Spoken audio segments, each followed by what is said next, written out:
महागणाधिपत्ये नमः। ओम ऐं सरस्वती नमः। मेरे सभी मित्रों का एक बार फिर से स्वागत है वैदिक एस्ट्रोलॉजिकल नॉलेज कार्यक्रम में, और मैं हूं वैदिक एस्ट्रोलॉजर मयंक शर्मा। मित्रों, ज्योतिष की चर्चा हम कर रहे हैं और कुंडली के अलग अलग पहलुओं पर हम अभी तक चर्चा कर चुके हैं। कुंडली के 12 भावों पर भी चर्चा कर चुके हैं, और पिछले एपिसोड में मैंने आपको बताया था कि कुंडली का वैज्ञानिक विश्लेषण, साइंटिफिक एनालिसिस किस तरह से करें। पिछले एपिसोड में मैंने आपको स्टेप बाय स्टेप एनालिसिस कुंडली का बताया था, और किसी भी कुंडली के विश्लेषण के लिए उसकी डिटेल में जाना बहुत जरूरी है। जो कुंडली लेकर भविष्य बताना शुरू कर देते हैं वो केवल मूर्ख बनाते हैं। कुंडली हाथ में लेकर भविष्य बताना संभव नहीं है मित्रों। कुंडली का डिटेल्ड एनालिसिस जरूरी है, तभी हम उस कुंडली में छुपे हुए भविष्य को, उसके रहस्यों को समझ सकते हैं। आप ये स्मरण रखिए। मित्रों, आज के एपिसोड में मैं आपको बताऊंगा कि कुंडली में कौन कौन से योग होते हैं जो व्यक्ति को दरिद्र बनाते हैं, निर्धन बनाते हैं, गरीब बनाते हैं, और कौन कौन से ऐसे योग हैं जो व्यक्ति को धनी बनाते हैं, समृद्ध बनाते हैं और उसे प्रतिष्ठा दिलाते हैं, प्रसिद्धि दिलाते हैं। आज के एपिसोड में मैं आपको कुंडली के उन रहस्यों के बारे में बताऊंगा मित्रों, जो व्यक्ति की आर्थिक स्थिति से संबंधित हैं, व्यक्ति के मान सम्मान और प्रतिष्ठा से संबंधित है। मित्रों,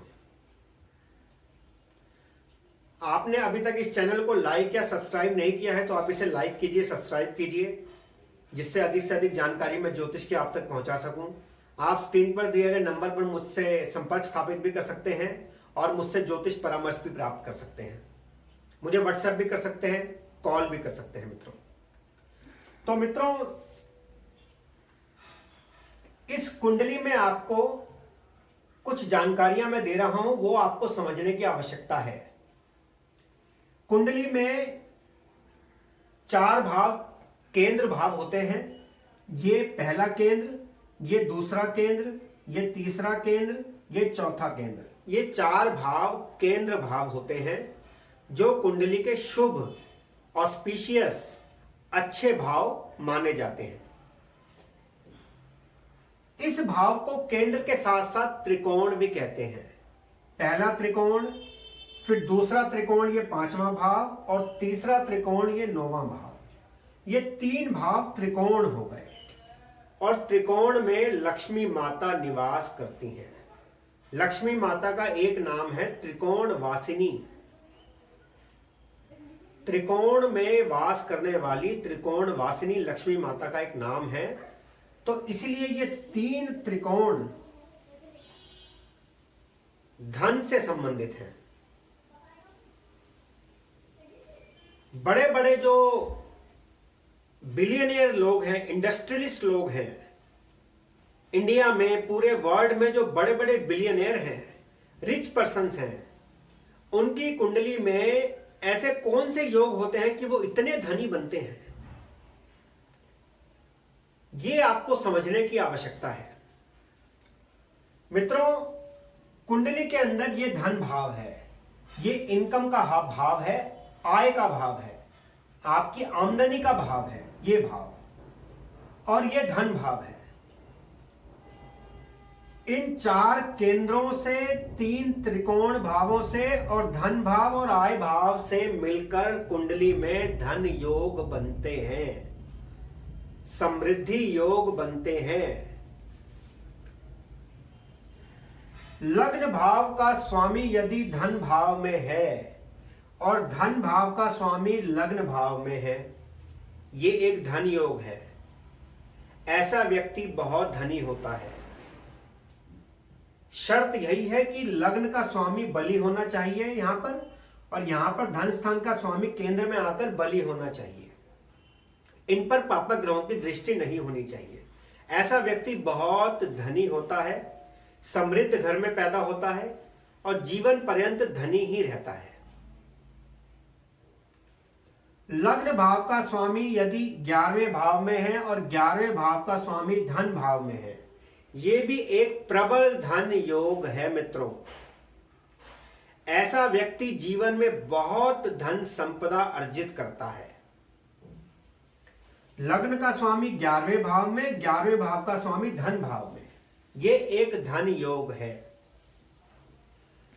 धन भाव का स्वामी त्रिकोण भाव में, 9वें भाव में, 9वें भाव का स्वामी 10वें भाव में और 10वें भाव का स्वामी 11वें भाव में, यह भी एक धन योग है मित्रों। कौन सा मैंने बताया?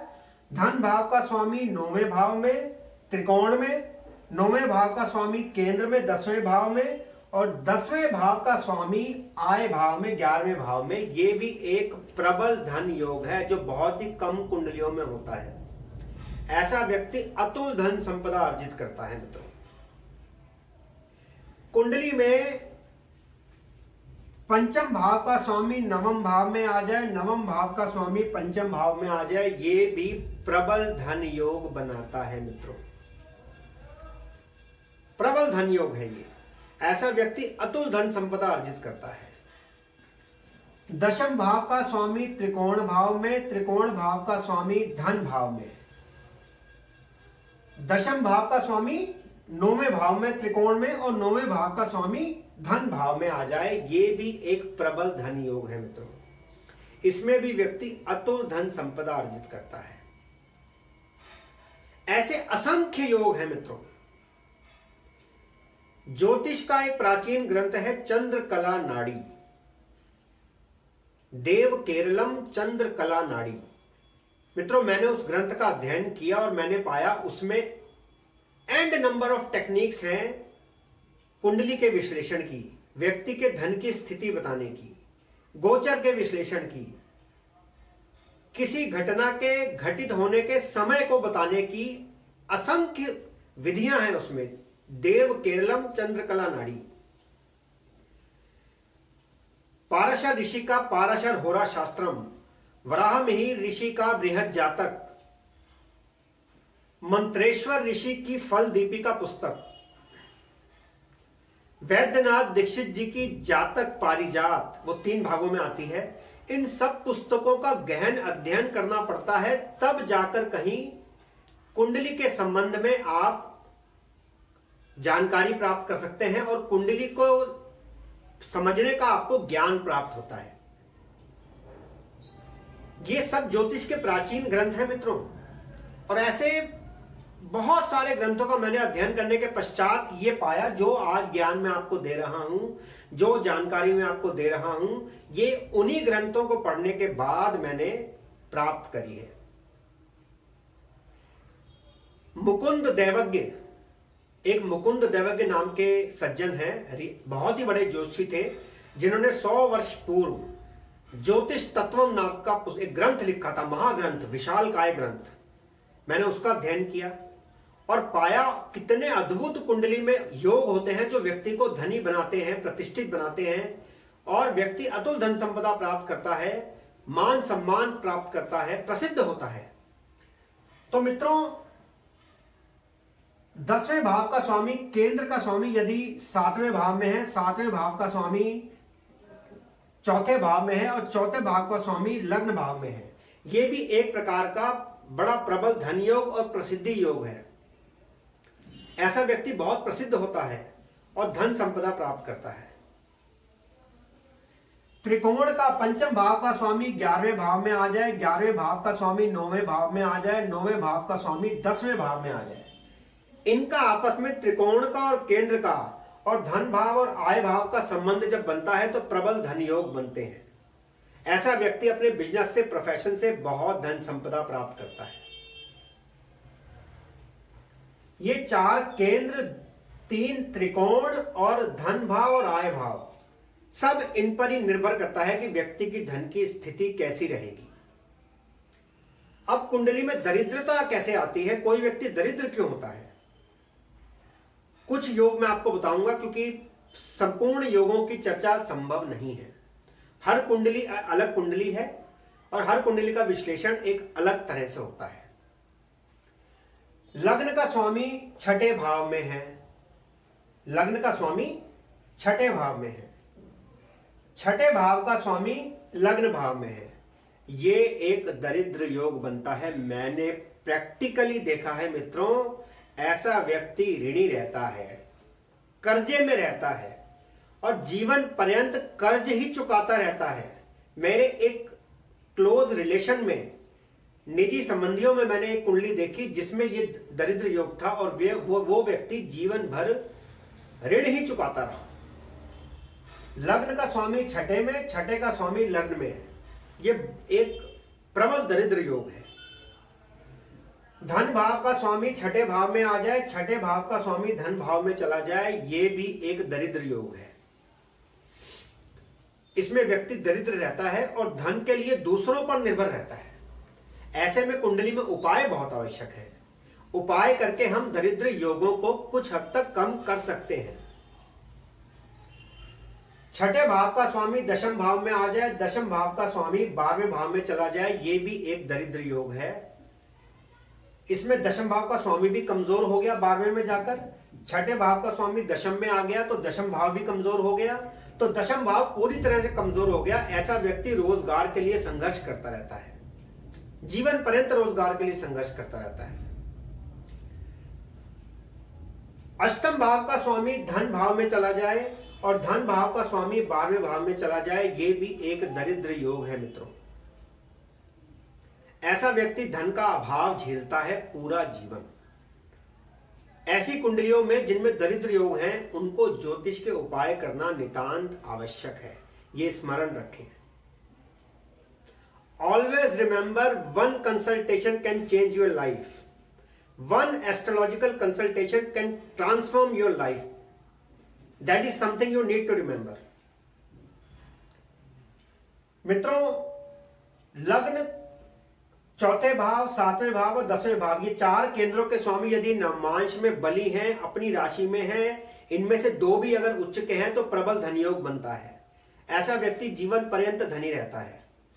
परंतु धन भाव का स्वामी और आय भाव का स्वामी यदि नवमांश कुंडली में नीच के हैं, डेबिलिटेटेड हैं, निर्बल हैं, तो विश्वास मानिए मित्रों, जीवन पर्यंत धन के लिए, एक एक रुपए के लिए संघर्ष करना पड़ता है।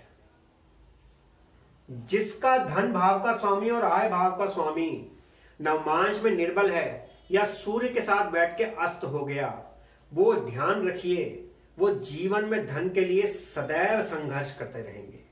ऐसे में ज्योतिष के उपाय नितांत आवश्यक है। तो आपने देखा मित्रों, किस प्रकार कुंडली में ऐसे अनेकानेक योग बनते हैं जो व्यक्ति को धनी भी बना सकते हैं, निर्धन भी बना सकते हैं, कुबेर भी बना सकते हैं और रंक भी बना सकते हैं। एक व्यक्ति धनी भी रह सकता है और अभाव में, धन के अभाव में सारा जीवन नष्ट कर देता है। तो ऐसे में अपनी कुंडली का विश्लेषण करवाना एक बार नितांत आवश्यक है। कहीं आपकी कुंडली में कोई प्रबल धनी योग तो नहीं है, कहीं दरिद्र योग तो नहीं है, कहीं आपकी कुंडली में आपको ग्रहों के उपाय करने की आवश्यकता तो नहीं है जिससे आप धन प्राप्ति कर सकें। कई बार उपायों के बिना धन प्राप्ति संभव नहीं होती। हर कुंडली एक अलग कुंडली है, मैं बताता हूं, और उसका अलग से विश्लेषण आवश्यक है। तो मित्रों, ये था आज का एपिसोड जिसमें हमने धन योगों की, दरिद्र योगों की चर्चा करी। ऐसे और भी बहुत से योग होते हैं। ज्योतिष की प्राचीन पुस्तकों में असंख्य ऐसे योग हैं जो व्यक्ति को दरिद्र, ऋणी, कर्ज के बोझ में दबा देते हैं, और कई योग ऐसे हैं जो व्यक्ति को कुबेर बना देते हैं, अतुल धन संपदा का मालिक बना देते हैं। तो आप अपनी कुंडली का विश्लेषण करवाइए और देखिए आपकी कुंडली किस श्रेणी में, किस कैटेगरी की कुंडली है। मित्रों, अगले एपिसोड में आपसे फिर एक नए विषय के साथ चर्चा होगी। तब तक के लिए आपका समय मंगलमय हो। धन्यवाद।